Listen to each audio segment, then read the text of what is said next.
अब हमें इजाजत दीजिए। हाँ माँ जी, काफी देर रुक गए अपनी बेटी के ससुराल में।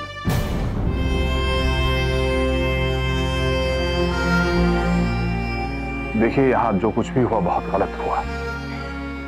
हम बहुत शर्मिंदा हैं, हो सके तो हमें माफ कर दीजिएगा। नहीं नहीं, ये तो घर की बात है।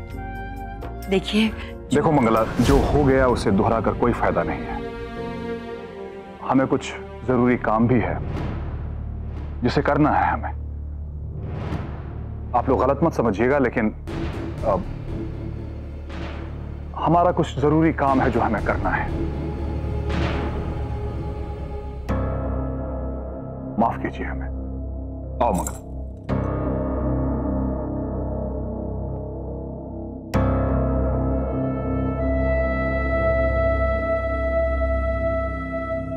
यहाँ आप लोगों के साथ जो कुछ भी हुआ उसके लिए अपनी तरफ से मैं आप लोगों से माफी मांगता हूं। और मेरी एक विनती है आप लोगों से कि यहाँ की बात यहीं छोड़ दीजिएगा, उसको मन में मत रखिएगा। अरे नहीं नहीं बेटा, हमारे मन में ऐसा कुछ भी नहीं है। आप इस बात को लेके बिल्कुल परेशान मत होइए। आपका परिवार हमारा ही परिवार है बेटा, और हर परिवार में छोटी मोटी बातें तो होती रहती है ना। आप बेटा हमारी तरफ से बिल्कुल बेफिक्र रहिए।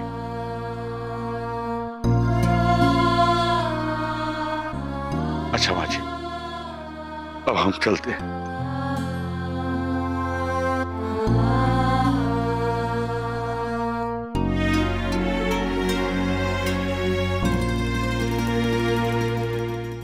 इस तरह बेटा।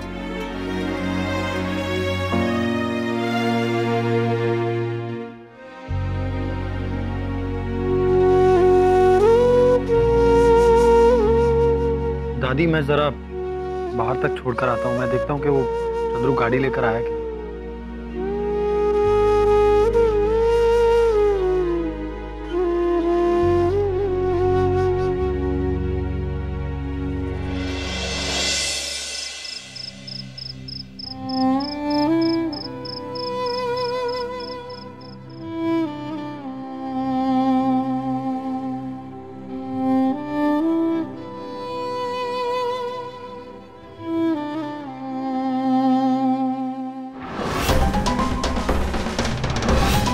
आकाश,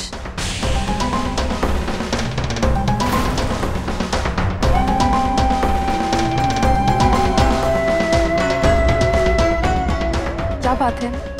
सोना नहीं है क्या?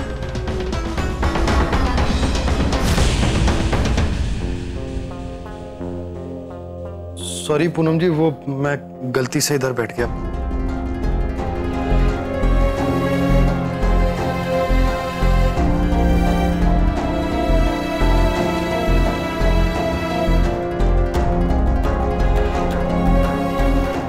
आकाश, क्या हुआ?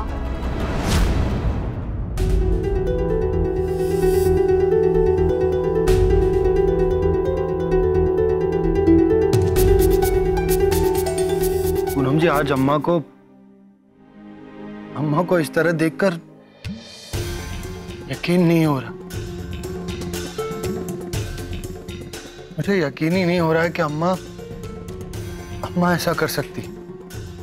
अम्मा की वजह से इस घर में अनुशासन था।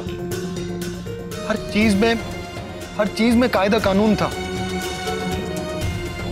लेकिन वो खुद ही ऐसा करेंगी तो, वो भी बाबूजी की संगत में, इस घर में जहां दादी रहती हैं, हम सब रहते हैं।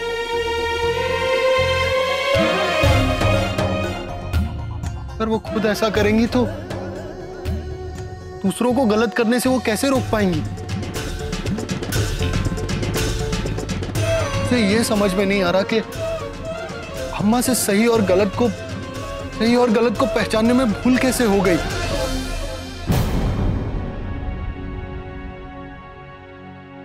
मेरी उम्र में अगर मैं मेरे यार दोस्तों के साथ ऐसा कुछ करूं तो फिर भी नादानी कहलाएगी। लेकिन अम्मा तो इतनी नादान नहीं है ना।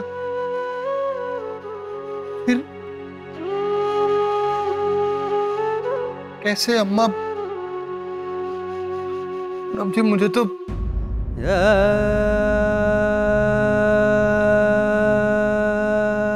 आकाश,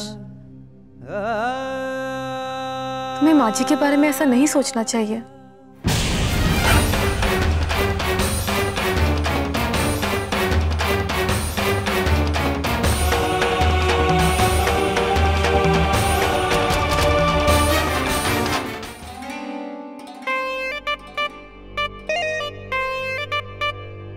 किस्मत ही खराब है मेरी। आज जीती हुई बाजी हार गई मैं, और वो भी सिर्फ उस मोबाइल की वजह से। कौन है? मैं हूँ, दरवाजा खोलो कन्नू।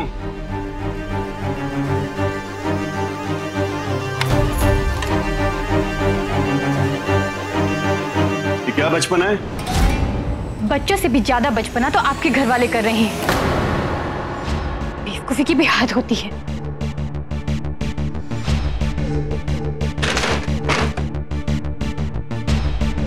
बेवकूफी की हद तो तुमने पार कर दी कन्नू। अरे क्या जरूरत थी नीचे ये सब नाटक करने की, तो भी मुझे बिना बताए। हाँ हाँ, जैसे तो मैं आपको बता देती तो आप मेरी बड़ी मदद कर देते ना।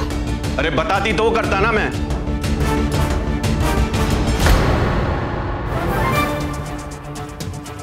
तो अम्मा की करने की वजह से पहले ही हमारा सर झुका हुआ है, ऊपर से तुम्हारी ये करतूत है, जमीन में गाड़ दिया हमको।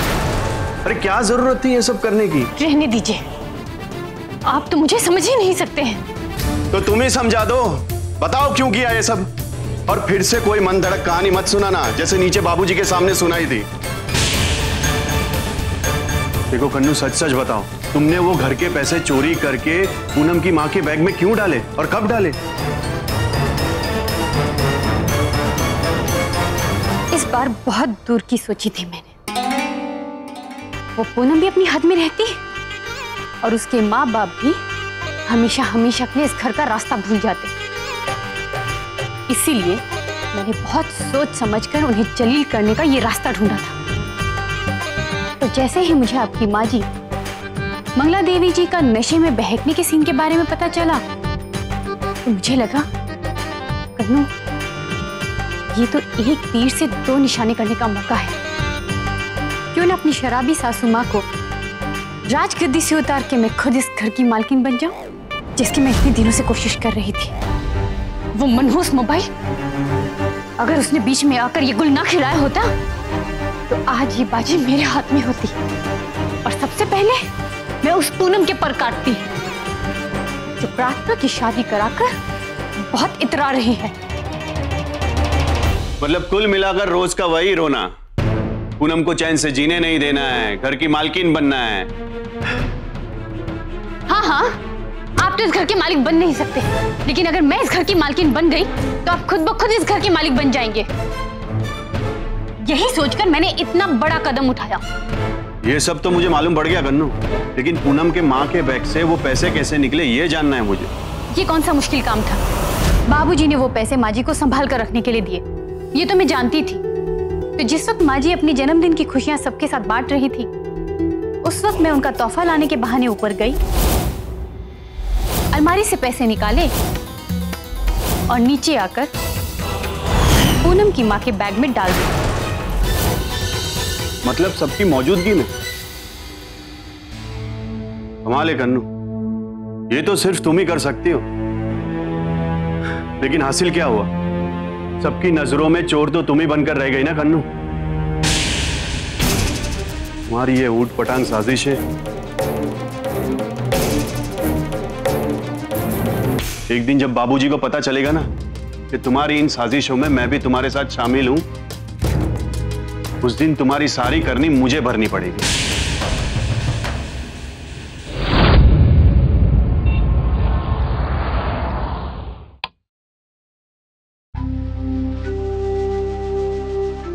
क्या बात है, आप अंधेरे में क्यों बैठे हैं?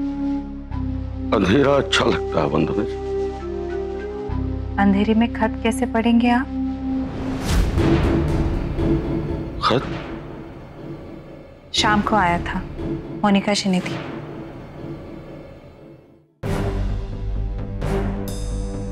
चाची जी,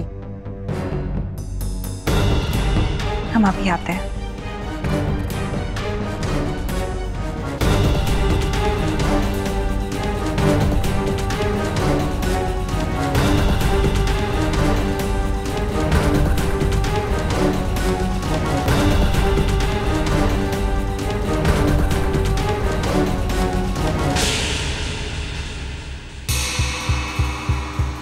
कोर्ट से नीलामी का नोटिस?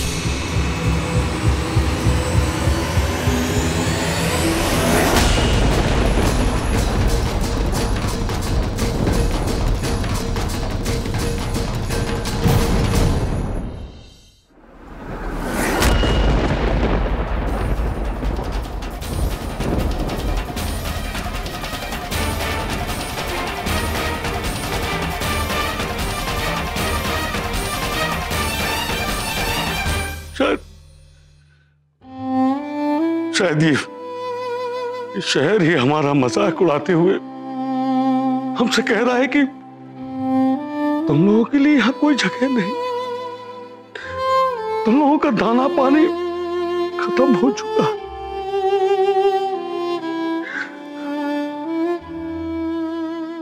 हम आपको यहाँ पर सिर्फ ये सूचित करने के लिए आए हैं कि 4 दिन के भीतर अगर आपने पैसे नहीं चुकाए तो आपका ये घर बैंक कब्जे में कर देगा।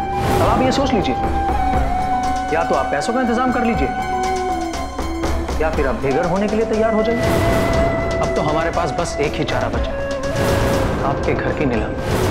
जी सर, आपने सही किया। कैसा पेपर है ये? इस पेपर का मतलब है कि आप बैंक का लोन देने में असमर्थ हैं और बैंक आप पर पेनल्टी लगा रहा है, वो आपको स्वीकार है। क्या कर रहे थे आप लोग यहाँ जहाँ दावत उड़ा रहे थे? अरे जरा सी भी गैरत आप में बाकी हो ना तो चुल्लू भर पानी में डूब मरो, बाप बेटी दोनों। कैसी वो मनहूस खड़ी थी जब हमारे ही बेटे की बुद्धि भ्रष्ट हो गई थी और वो ऐसे खानदान से रिश्तेदारी जोड़ बैठा।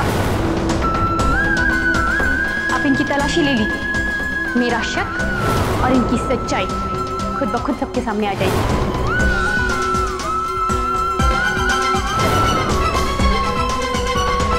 हमें नहीं पता ये पैसे हमारे पर्स में कैसे आ गए, तो यहीं पे बैठे थे। मुझे तो इन लोगों पर पहले से ही शक, कितने गिरे हुए और घटिया लोग हैं ये, अपनी बेटी के ससुराल तक को नहीं छोड़ा।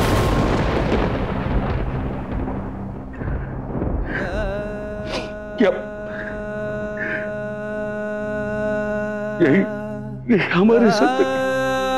यही हमारी इज्जत है? कुछ नहीं, हर एक बेटे में भरोसा किया था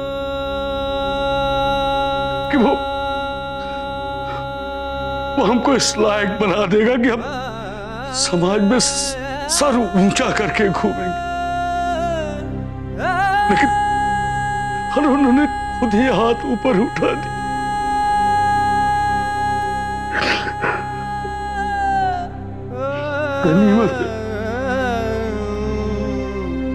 गनीमत है कि हमारी बदकिस्मती की काली छाया हमारी बिटिया के सुखी संसार पे नहीं और न पड़े, इसलिए हमको यहां से जाना होगा, इस शहर से बहुत दूर।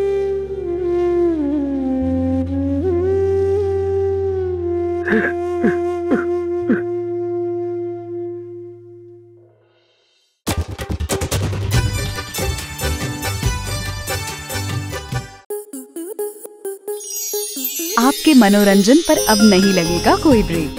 स्टार प्लस के बेहतरीन शोज देखने के लिए लाइक, शेयर और सब्सक्राइब करें स्टार प्लस यूट्यूब पेज को।